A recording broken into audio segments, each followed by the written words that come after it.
ಮಾಡಿ ದಯವಿಟ್ಟು ಮುಂದೆ ಮಾತಾಡಬೇಡಿ. ನಿಮ್ಮ ಕೈ ಮುಗಿದು ಕೇಳ್ಕೊತಾ ಇದ್ದೀನಿ. ಯಾಕೆ ಕಾವ್ಯ, ನಾನು ಪ್ರೀತಿಸಿ ಮಾತನಾಡುತ್ತಿದ್ದೀನಿ, ನೀನು ಕಣ್ಣೀರು ಹಾಕುತ್ತಿರಲಿಲ್ಲ. ಯಾಕೆ ಏನಾಗಿದೆ ನಿಮಗೆ? ನಾನೇನಾದರೂ ಮೋಸ ಮಾಡಿದ್ದೇನಂತ ನನ್ನ ಮೇಲೆ ಸಂಶಯ ಪಡುತ್ತಿದ್ದೇನೆ. ಇಲ್ಲ ಕಾವ್ಯ, ನಾನು ನಿಮಗೆ ಯಾವತ್ತೂ ಮೋಸ ಮಾಡುವುದಿಲ್ಲ. ಮಾವ, ನೀವು ನನಗೆ ಯಾವತ್ತೂ ಮೋಸ ಮಾಡುವುದಿಲ್ಲ ಎಂದು ನನಗೆ ಚೆನ್ನಾಗಿ ಗೊತ್ತಿದೆ. ಮಾವ, ನಿಮ್ಮಿಂದ ನನಗೆ ಮೋಸವಿಲ್ಲ ಮಾವ. ನನ್ನಿಂದ ನಿಮಗೆ ಮೋಸವಿದೆ ಮಾವ. ನಾನು ಪಾಪಿ ಮಾವ, ಕಾವ್ಯ, ಮತ್ತೆ ಕಣ್ಣೀರು ಹಾಕುತ್ತಿರುವೆಯಲ್ಲ, ಯಾಕೆ ಏನಾಗಿದೆ ನಿಮಗೆ? ಮಾವ, ನೀವು ನನ್ನನ್ನು ಬಿಟ್ಟು ಹೋಗ್ತಾ ಇದ್ದೀರಲ್ಲ, ಅದಕ್ಕೆ ನನಗೆ ಈ ರೀತಿ ಕಣ್ಣೀರು ಬಂತು. ನೋಡು ಕಾವ್ಯ, ನಿನಗೆ ಕೊನೆಯದಾಗಿ ಹೇಳುತ್ತೇನೆ ನಾನು, ನೀನು ಯಾವತ್ತೂ ನನ್ನ ಮುಂದೆ ಕಣ್ಣೀರು ಹಾಕಬಾರದು. ನಾನು ಹುಟ್ಟಿ ಇಷ್ಟು ದೊಡ್ಡವರಾದೆ. ನನ್ನ ಜೀವನದಲ್ಲಿ ಇದುವರೆಗೆ ಯಾವ ಹೆಣ್ಣನ್ನು ಸಹ ಕಣ್ಣೆತ್ತಿ ನೋಡಿಲ್ಲ.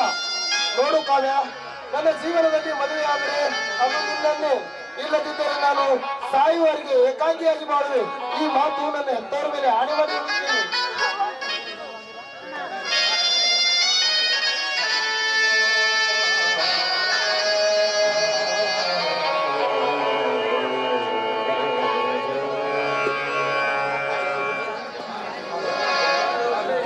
ನೋಡು ಕಾವ್ಯ, ನಾನು ಬರುವಾಗ ನನ್ನನ್ನು ನಗುನಗುತ್ತಾ ಸ್ವಾಗತ ಮಾಡಿಕೊಂಡೆ.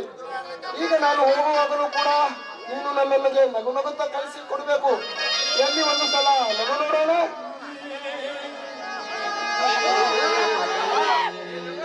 ಹಾಗೆ ಗೆಳತಿ, ನಿನ್ನ ಬಾರೆಂಬ ಬುದ್ಧಿಯಲ್ಲಿ ನನ್ನ ನೆನಪೊಂದೇ ತುತ್ತಾಗಲಿ.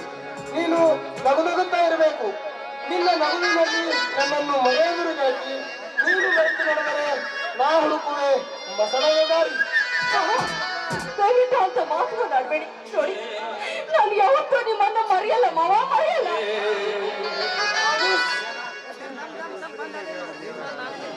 ನನ್ನ ಮನದಲ್ಲಿ ಏನೇ ಸಮಸ್ಯೆ ಇದ್ದರೂ ಇವರು ನನ್ನಾಗಿ ನಗುತ್ತಾ ಕಳಿಸ್ಕೊಟ್ಟೆ.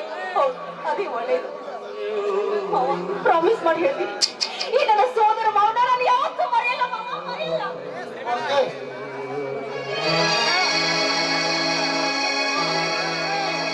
ನನ್ನೊಲವೇ ನೀ ಬಾರೆ,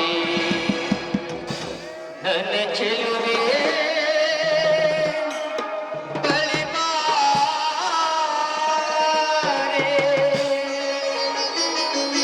ಬಳಿ ಬಂದು ಸಿಹಿ ಮುತ್ತು ನೀರು, ಸಿಹಿ ಮುತ್ತಿನ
ನಿನ್ನ ಮುತ್ತಿಗೆ ಬೆಂಕಿ ಹಚ್ಚಲಿ. ಸಿಹಿ ಮುತ್ತಿನ ಕಾಣಿಕೆ ಈ ಮರೆಯದ ಸನಿಹಕ್ಕೆ. ಸಿಹಿ ಮುತ್ತಿನ ಕಾಣಿಕೆ ಈ ಮರೆಯದ ಸನಿಹಕ್ಕೆ.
ಸಿಹಿ ಮುತ್ತನಾದರೂ ಹೋಗಿದೆಯಾ?